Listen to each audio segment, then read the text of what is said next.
जय हिंद दोस्तों इस वीडियो में आपको बताने वाला हूं PGT, TGT, PRT teachers syllabus 2020 के बारे में और साथ ही मैं आपको इसके एग्जाम पैटर्न के बारे में भी पूरी जानकारी देने वाला हूं। और दोस्तों मैं आपको बता दूं कि अभी जो जानकारी आप एग्जाम पैटर्न एंड सिलेबस के बारे में जानोगे, ये जानकारी पूरी तरीके से ऑफिशियल होगी और आप इस जानकारी के माध्यम से अपने एग्जाम की प्रिपरेशन बिना किसी हिचकिचाहट के कर सकते हो। तो चलिए दोस्तों शुरू करते हैं। दोस्तों वैसे तो आपका जो ऑफिशियल एग्जाम पैटर्न है वो ऑफिशियल नोटिफिकेशन के अंदर दिया है, बट मैं आपको ये जानकारी थोड़ा शॉर्ट में अन्य जगह से एक्सप्लेन करने वाला हूं ताकि आपके मन में इसको लेकर के कोई भी डाउट न रहे। तो चलिए जान लेते हैं। सबसे पहले आप भर्ती की जो शॉर्ट इंफॉर्मेशन है वो देख लीजिए। नेम ऑफ द ऑर्गेनाइजेशन आपका आर्मी वेलफेयर एजुकेशन सोसाइटी है, जिसको शॉर्ट फॉर्म के अंदर AWES बोलते हैं। पोस्ट यहाँ पर आपकी पीजीटी, टीजीटी, पीआरटी टीचर्स की होने वाली है और नंबर ऑफ वैकेंसीज आपकी एक्सपेक्टेड 8000 निकाली गई है। सिलेक्शन आपका जो किया जाएगा वो आपका 3 स्टेज में किया जाएगा। फर्स्ट स्टेज में आपका स्क्रीनिंग एग्जाम होगा, यानी कि आपका ऑनलाइन एग्जाम होगा। स्टेज 2 में आपका इंटरव्यू होगा और स्टेज 3 में evolution of teaching skills and computer proficiency ये आपका होने वाला है।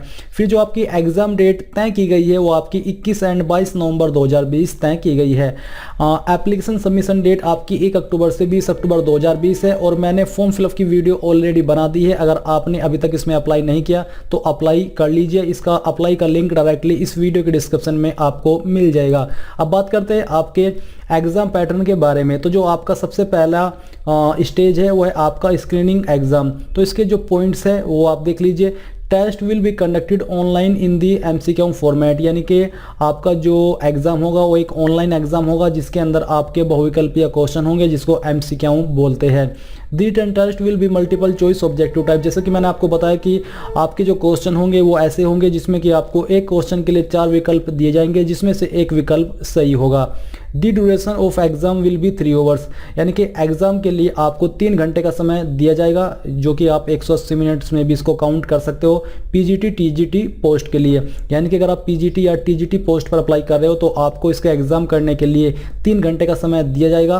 और अगर आप पीआरटी की पोस्ट पर अप्लाई कर रहे हो तो आपको ये एग्जाम करने के लिए 1.5 घंटा यानी कि 90 मिनट्स का समय दिया जाएगा। फिर there will be negative marking 1/4 marks will be deducted for each wrong answer. और यहाँ पर दोस्तों आपका सबसे महत्वपूर्ण सवाल का आंसर ये है कि इसमें आपकी नेगेटिव मार्किंग होने वाली है जो कि आपकी 1/4 की रहेगी। To qualify for a post the candidate must score minimum 50% marks in each part, यानी कि जो आपके एग्जाम के पार्ट है उनको क्वालिफाई करने के लिए आपको 50% मार्क्स लाने जरूरी है। अब चलिए एग्जाम पैटर्न यहाँ से देख लेते हैं। तो जो आपकी पोस्ट है पीजीटी, टीजीटी, इसमें जो आपके सब्जेक्ट रहेंगे पार्ट ए के, यानी कि पेपर का जो पार्ट ए है उसके, वो है आपका general awareness, mental ability, English comprehensions, educational concepts and methodology, inclusive education IT, ये आपके सब्जेक्ट होने वाले हैं। फिर इसके लिए आपको मैक्स 90 मार्क्स दिए जाएंगे और ड्यूरेशन ऑफ एग्जाम आपका टोटल मिलाकर के पार्ट ए पार्ट बी का 180 मिनट होने वाला है, जैसे कि मैंने आपको बताया। फिर इसके अलावा जो आपका पार्ट बी है इसमें जो आपका सब्जेक्ट है या फिर टॉपिक्स है वो हो गए स्पेसिफिक टू सब्जेक्ट, यानी कि जिस सब्जेक्ट के लिए आपने इसमें टीचर की पोस्ट में अप्लाई किया उससे जुड़े हुए आपके क्वेश्चन पार्ट बी के अंदर होने वाले हैं और इसके लिए भी आपको 90 मार्क्स दिए जाएंगे। फिर यहाँ पर आपको इसके डिस्कशन के बारे में बताया कि for TGT papers of science and social science subject there will be a portion of question pertaining to parallel subject, यानी कि इसके अंदर एक पोर्शन होगा जो कि पर्टेन करेगा पैरेलल सब्जेक्ट्स को। जैसे कि एग्जांपल के रूप में TGT physics paper will have 10 question each of chemistry and biology, ये आपके होने वाले हैं। इसके अलावा similarly TGT history paper will have 10 questions each of geography and poli science and so on, ये आपके इस प्रकार से इसके अंदर होने वाले हैं। अगर आप ऑफिशियल एग्जाम पैटर्न यहाँ से ऑफिशियल वेबसाइट को देखोगे तो इसमें भी आपको ये जानकारी एक्सप्लेन की गई है। तो चलिए अब बात करते हैं आपके पीआरटी के एग्जाम पैटर्न के बारे में। जो आपका पीआरटी का एग्जाम है ये पार्ट ए के अंदर ही रहेगा। इसमें जो आपके सब्जेक्ट है वो आपका general awareness, mental ability, English comprehensions, educational concepts and methodology, inclusive education ETC, ये आपके सेम सब्जेक्ट होने वाले हैं। ये आपके 90 मार्क्स के लिए रहेगा और आपको 90 मिनट्स ही दिए जाएंगे। इसमें जो आपका डिस्क्रिप्शन है वो जाने के थोड़ा आपको एक्सप्लेन जो किया है वो है कि candidates desirous to appear for vacancies of Hindi और Sanskrit teachers will get a bilingual paper, यानी कि आपका यहाँ पर बिलिंगुअल पेपर होगा। जो लोग इनके लिए इच्छा कर रहे हैं अप्लाई करने की, वो जो कि हिंदी एंड संस्कृत दोनों लैंग्वेज के अंदर होगा। A small portion of the paper shall however be in English, और इस पेपर का एक छोटा सा पोर्शन आपका हालांकि इंग्लिश के अंदर ही होगा, जो कि सिर्फ इंग्लिश में ही होगा। As the job assignment would be in an English medium school, क्योंकि जो इसका असाइनमेंट है वो आपका इंग्लिश मीडियम स्कूल का होगा, तो इस वजह से आपका एक पोर्शन इसमें इंग्लिश में ही होगा, ना वो हिंदी में होगा ना संस्कृत में, वो सिर्फ इंग्लिश में होगा। ये चीज़ आपको यहाँ पर बताई गई है। Part A and part B available together and the candidates have freedom to answer question in the order in which they prefer, यानी कि जो आपका पार्ट ए है पेपर का टीजीटी पीजीटी पोस्ट में और पार्ट बी है वो एक साथ होगा, तो आपको ये छूट होगी, ये आज़ादी होगी, आप जिसका आंसर पहले करना चाहे वो कर सकते हैं। आपकी कोई टाइम लिमिट नहीं है कि आपको इस टाइम के अंदर पार्ट ए को क्लियर करना है, यानी कि सोल्व करना है, और पार्ट बी को इतने टाइम के। आपके जो पास 180 मिनट होगी, उन 180 मिनट में आप जब चाहे पार्ट ए को सोल्व कर सकते हो और जब चाहे पार्ट बी के क्वेश्चंस को सोल्व कर सकते हो। ये आपके ऊपर डिपेंड करता है कि आप किसको पहले सोल्व करना चाहते हो। अब यहाँ पर आपने एग्जाम पैटर्न जान लिया है, अब बात करते हैं सिलेबस की। तो यहाँ पर दोस्तों अगर ऑफिशियल नोटिफिकेशन में आए तो सिलेबस के बारे में जानकारी नहीं है, बट मैं आपको बता दूँ कि जो सिलेबस अभी आप यहाँ पर जानोगे ये है कि जैसे कि जनरल अवेयरनेस सब्जेक्ट है, तो इसके अंदर जिस तरह के टॉपिक्स आते हैं उनको यहाँ पर मैंने आपके लिए मेंशन करके रखा है, ताकि आप उनको अच्छे से समझ पाए और आपको ये हो जाए कि जनरल अवेयरनेस के अंदर अगर आपको अपनी नॉलेज करनी है तो आपको किन टॉपिक्स के ऊपर फोकस करना होगा। तो यहाँ पर चलिए जान लेते हैं। In this objective of questions about general knowledge of surrounding society of the candidates to test the awareness about surrounding activities, यानी कि जो आपके पास घटित हो रहा है उस चीज़ों को ऑब्जर्व करने का ही आपका एक पूरा ये सब्जेक्ट है। यानी कि अगर आपके आसपास क्या घट रहा है आपने ये इन चीज़ों पर ध्यान रखा है तो तब भी आप इसको क्लियर कर पाओगे। फिर एक questions will also be included towards a scientist site and thinking which expected from an educated person, so candidates should must focus on affairs about India and its adjacent countries to scientific progress, development, national international awards, Indian languages, books, script, capital, currency, sports, athletes such as essential knowledge, यानी कि आपको mainly इन topics को पढ़ना है अगर आप ये subject clear करना चाहते हो। फिर आता है आपका सेकंड सब्जेक्ट जो कि है मेंटल एबिलिटी। तो इसके अंदर आपके किन टॉपिक से क्वेश्चन तैयार किए जाएंगे वो भी आप यहाँ से जान लीजिए।